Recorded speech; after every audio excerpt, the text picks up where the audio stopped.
Ever wondered what the best mouse is for Valorant? In this video, I've got you covered. Kinda.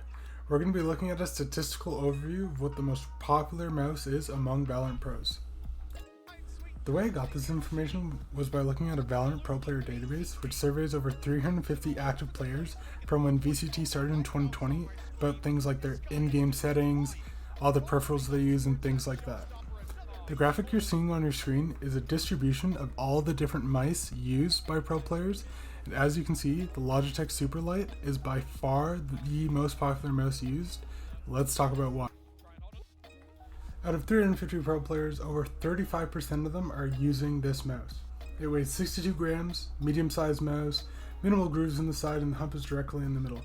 Has good side buttons and incredible battery life. I personally have owned this mouse for about a year, and I would say I only charge it around 2 to 3 times a month.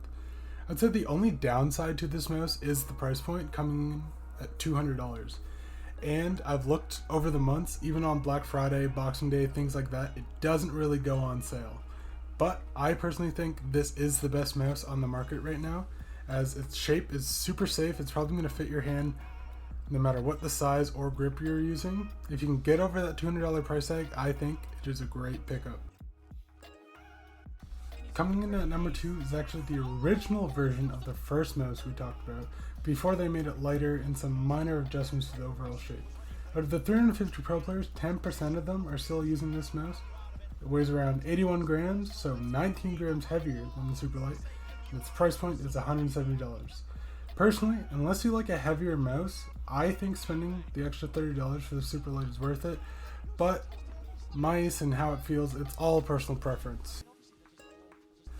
The third mouse on this list is the Logitech G703 at 3% of total pros using this mouse.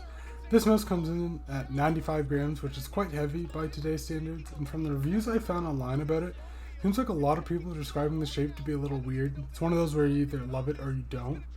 From what I've seen, it looks like the hump in the middle is super high, which can be uncomfortable depending on how you like to hold your mice, and its price point is at $120. Alright, so those were statistically the top 3 mice used by Valorant pros. Although, before I end this video off, I want to throw in some honorable mentions of mice that weren't really on this list, but I still think are worth a pickup or worth a try. First honorable mention is the Glorious Model O and Glorious Model D. They have one version that's an ambidextrous mouse and one's an ergonomic. Both of these mice come in around 67 grams, and the price points are around $120, and you can find them on sale. I personally used both of these mice, and I found I had no issues with them when playing the game. My only critique, and this is kind of nitpicking here, but my only critique is the build quality compared to like the Logitech Superlight and things like that. It can feel a little cheap, especially with the honeycomb design, but if that doesn't bother you, great pickup. And finally, last but not least, is the Razer Death Adder V3. Iconic Death Adder shape in the mid-2010s. I swear everyone had this mouse. Everyone loves the shape. The only con with it was very heavy compared to today's standards, but Razer's actually fixed that, bringing it to 63 grams on par with the Superlight. I think this mouse is crazy. It just came out, and if I didn't have a working Superlight, I'd probably be maining this mouse. Anyway, thank you so much for watching. I hope you learned something. I hope maybe when you go to buy your next mouse, this informs your decision. If you have any other ideas or any other content you want to see around gear, stats, VCT, and just Valorant in general, please let me know in the comments below.